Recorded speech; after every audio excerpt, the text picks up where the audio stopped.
Macron, acculé, est devenu totalement fou, d'une violence extrême qu'il déchaîne partout sur le territoire, là où des gens ont le front de le contrarier, de s'opposer à sa grandeur. Je lisais des dépêches là, je vois un instituteur qui a été placé en garde à vue. Tout ça pourquoi? Parce il a osé, si vous voulez, caricaturer le Macron dans une espèce de marionnette déposée sur des rails. Mais c'est comme si on interdisait aux guignols de l'information, tout ça pour outrage à personne détenant l'autorité publique. Hein, on les interdit de s'exprimer, c'est-à-dire que c'est effectivement museler complètement la liberté d'expression qui est un droit reconnu par la Constitution. Mais vous savez qui a mis au point ce délit d'outrage à personne détentrice de l'autorité publique? C'est un dénommé Sarkozy. Vous vous souvenez pas, peut-être les plus jeunes ne s'en souviennent pas, mais il avait été accroché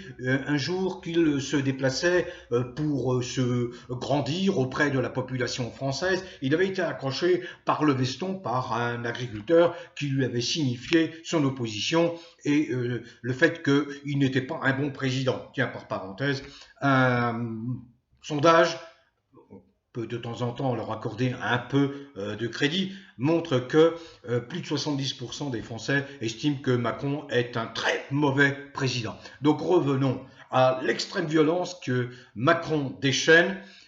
Il utilise pour ça sa garde prétorienne, sa milice vichiste, et il a fait cela notamment lors du rassemblement écologiste, les vrais, les authentiques, contre des signes de l'agriculture intensive. Vous savez, à Sainte-Soline, il voulait construire une grande réserve d'eau qui qui allait provoquer des déséquilibres écologiques graves et qui va contre en fait cette agriculture productiviste qui va contre la culture naturelle respectrice des écosystèmes.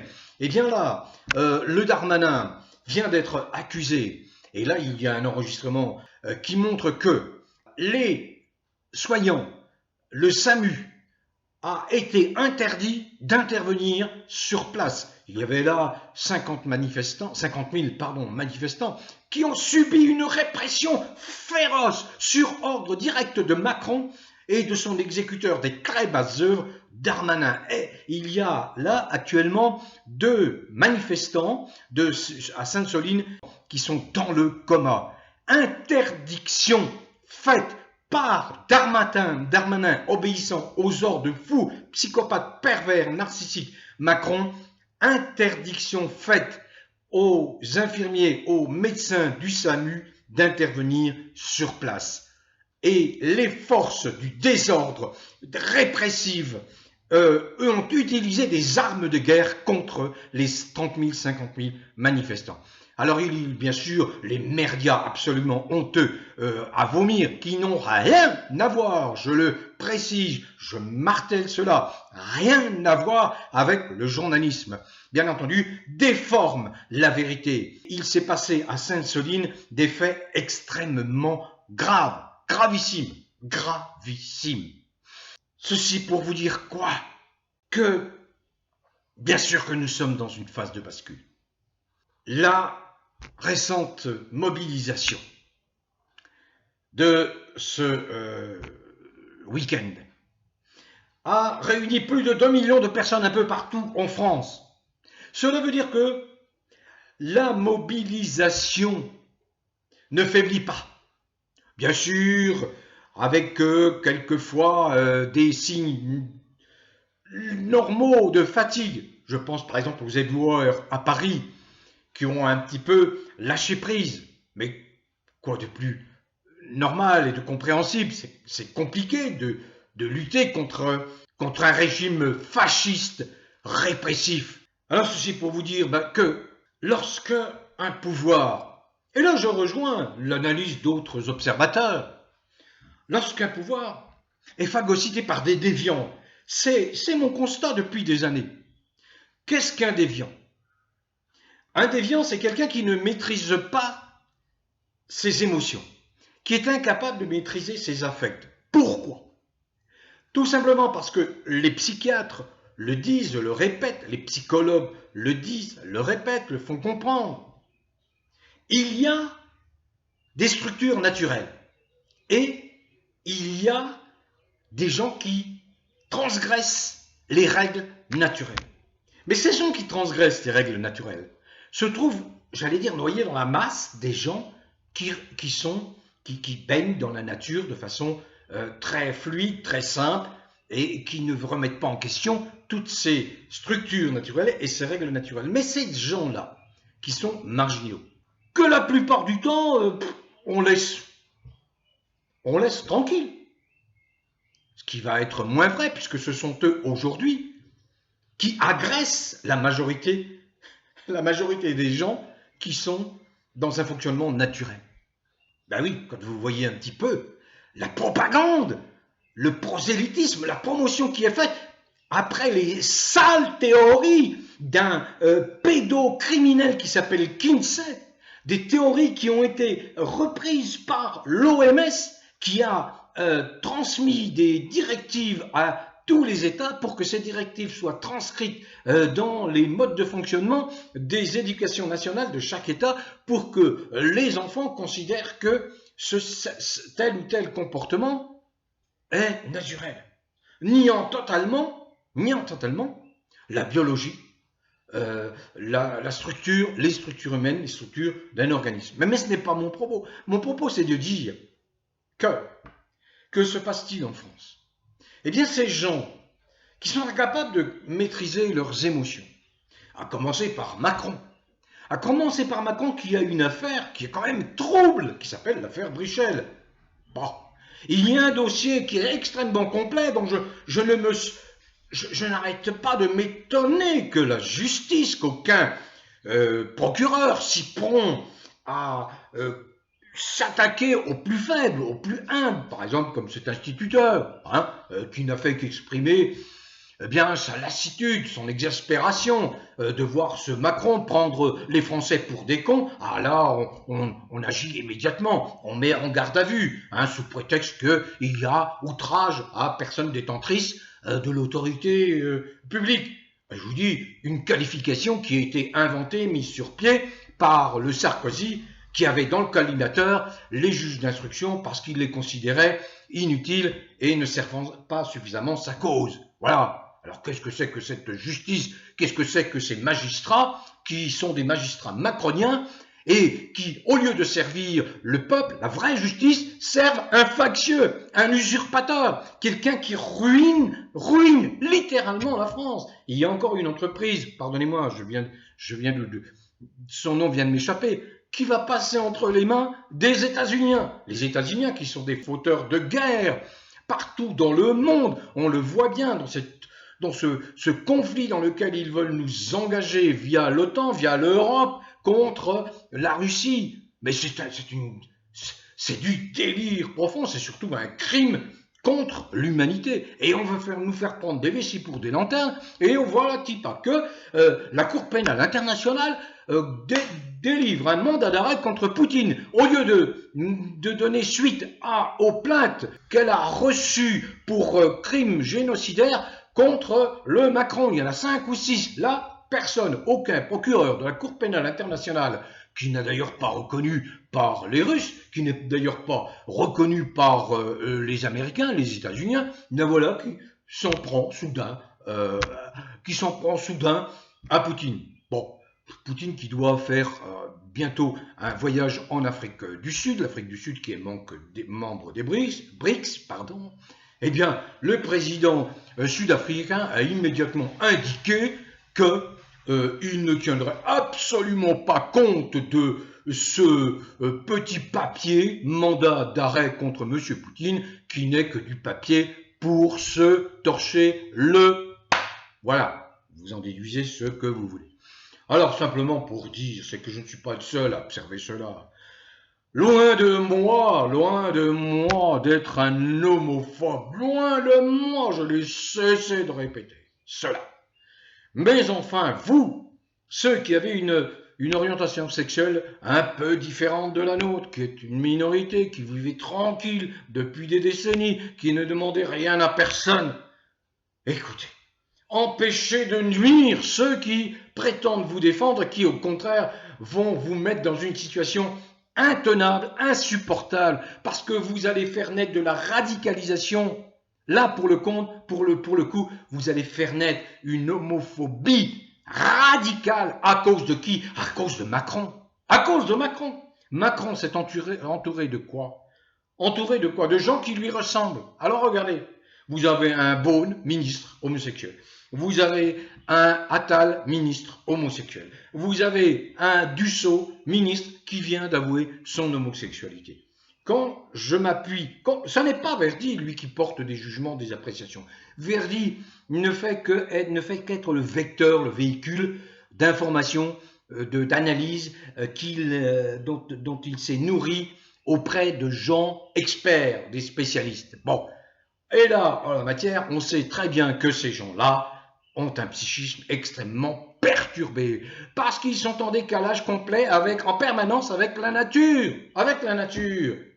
Je l'avais expliqué dans des textes, dans des écrits. J'ai beaucoup étudié les écrits de Charles Socarides en opposition à Kinsey, le pédocriminel, dont les idées fleurissent partout, parce que, bien évidemment, tous ces gens qui sont mal dans leur tête, mal dans leur peau, qui relèvent de la psychiatrie, s'en sont emparés pour justifier le fait qu'ils parasitent la vie, qu'ils parasitent la vie. Alors ce n'est pas les attaquer que de le dire, c'est simplement de leur faire comprendre que ce n'est pas en essayant de croître, d'embellir, de faire du prosélytisme qu'ils vont régler leurs problèmes psychiques. Mais le professeur Socarides, qui dans les années 50 a vu l'émergence de ces organismes militants, fanatiques, qui veulent à tout prix imposer leur vision. Je parle des transgenres. Là, je viens de voir, là, il y a eu un massacre aux États-Unis, à Trashville ou quelque chose comme ça. Bon, qui est l'auteur de ce massacre? Qui est l'auteur? Un transgenre. Un transgenre. Encore une fois, il y a des problèmes qui relèvent de la psychiatrie. Donc, il y a des gens qui se sont emparés de ces problèmes pour les monter en épingle. Vous voyez, par exemple, depuis quelques années, mais ça ne date pas que de Macron, depuis quelques années, au lieu de traiter les véritables problèmes, la souffrance des gens, la difficulté à vivre, l'injustice, etc., on tire des rideaux de fumée, on s'attache à des questions qui sont des questions sociétales, certes, mais très largement minoritaires, qui n'appellent pas de débats nationaux. Que je sache, jusqu'à l'émergence de ces gens, de ces séides qui veulent prôner des comportements déviants, jusque-là, l'homosexualité, par exemple, ne posait de problème à personne. Ça a toujours été largement accepté. Bon, point barre. Ça n'appelait pas d'irritation particulière chez les gens, notamment chez moi, chez Verdi. Mais là, on assiste à des comportements complètement fous furieux. Comment voulez-vous accepter, comment voulez-vous ne pas faire un lien entre le fait que ces gens-là, qui ont des comportements déviants, qui ne maîtrisent pas leurs affects, qui ne maîtrisent pas leurs émotions, regardez un petit peu l'extrême violence qu'ils sont capables de déclencher, de déchaîner partout, notamment sur les manifestations. Mais de quel droit? Mais de quel droit? Alors oui, là, il y a effectivement un énorme problème, mais une fois encore, je mets en cause tous ces politiciens lâches, de gauche comme de droite, mais en particulier ceux de gauche, plus intéressés à défendre ces minorités agissantes, parce qu'ils ont dans leur rang quelques-uns qui sont effectivement des déviants, parce qu'ils s'imaginent pouvoir recueillir des voix de la part de ces déviants. Mais qu'est-ce que c'est que cette histoire? Savez-vous que Macron a été élu majoritairement par des homosexuels? Qui élit majoritairement? Ça, je l'ai oublié. dans ce que je décris. Majoritairement.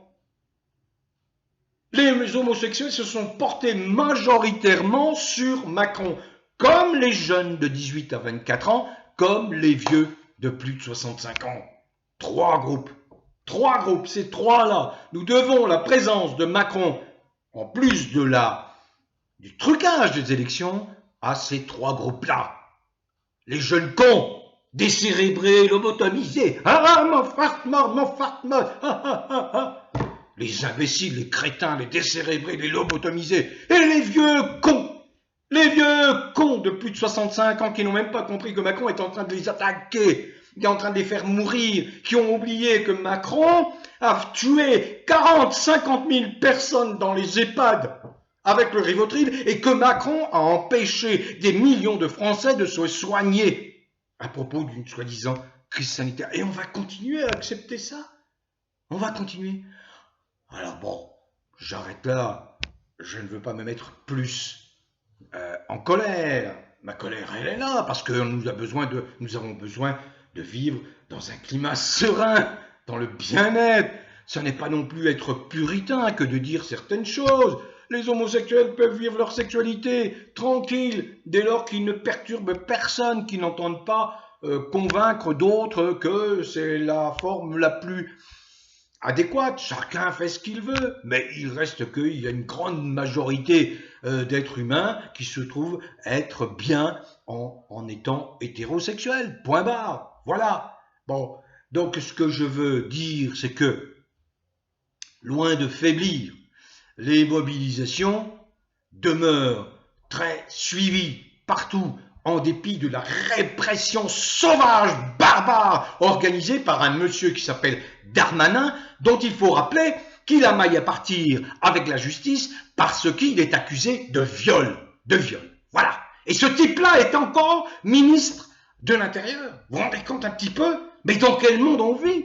De quoi se faire se retourner dans sa tombe un général de Gaulle pour qui la probité, l'honnêteté, une forme de rectitude dans la vie politique s'imposait tout à fait naturellement si on voulait être fier de son pays et afficher la grandeur de son pays. Là, nous avons des foutriquets, des freluquets, des moins que rien qui s'appuient sur des lois scélérates, des qualifications scélérates comme outrage à personne détenant l'autorité publique. Mais qu'est-ce que c'est que ça? Alors interdisez tous les humoristes, interdisez les guignols, interdisez tout, interdisez. Alors à ce moment-là, effectivement, vous affichez le fait que, oui, Macron est un vrai fasciste, assassin et criminel. C'est ça. Alors, voyez les choses comme ça. Et les politiciens qui ont marché dans la combine, je les mets en accusation, encore plus fortement, y compris ceux qui battent le pavé aujourd'hui, qui essayent de rattraper la sauce, qui essayent de dire, bon, effectivement, Macron n'est pas vraiment un type fréquentable. Mais non, il n'est pas fréquentable. Alors, pourquoi l'avez-vous appelé à voter pour lui en 2022? Pourquoi la France Insoumise appelle à voter? 40% des insoumis ont voté pour le Macron. Vous imaginez? Voilà pourquoi j'ai pris mes distances. Car 40% de la France Insoumise qui appelle au port de la muselière, alors que des centaines d'études ont montré la nocivité du port de cette muselière, notamment pour les enfants. Alors que émergent toutes les vérités concernant cette fausse situation sanitaire qui a été imposée par qui? On sait, on a toutes les preuves depuis des années, avant, etc., etc. Donc je ne veux pas m'étendre sur la question, vous connaissez mon propos. J'ai lutté farouchement, je continue à lutter. Mais, voilà, je pense que c'en est terminé pour Macron.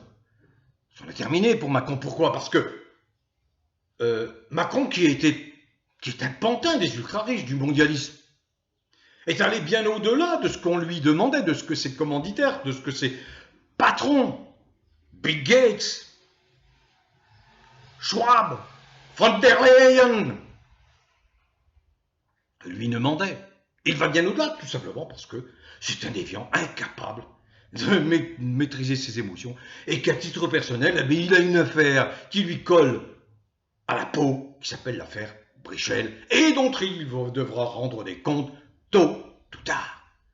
consultez, ça va être le seul lien que je vais mettre aujourd'hui, consultez le dossier Pressibus. Encore une fois, je suis très surpris qu'il n'y ait pas un juge, un magistrat, pour étudier ce dossier qui est extrêmement bien fait, structuré, argumenté, charpenté, qui modifie lorsqu'il y a une erreur et qui rétablit la vérité, y compris au profit des gens sur lesquels on fait porter le doute. Je ne vois pas comment maintenant Macron pourra s'en sortir. Allez, bon vent à tous, prenez soin de vous, portez-vous bien. Bon vent à tous.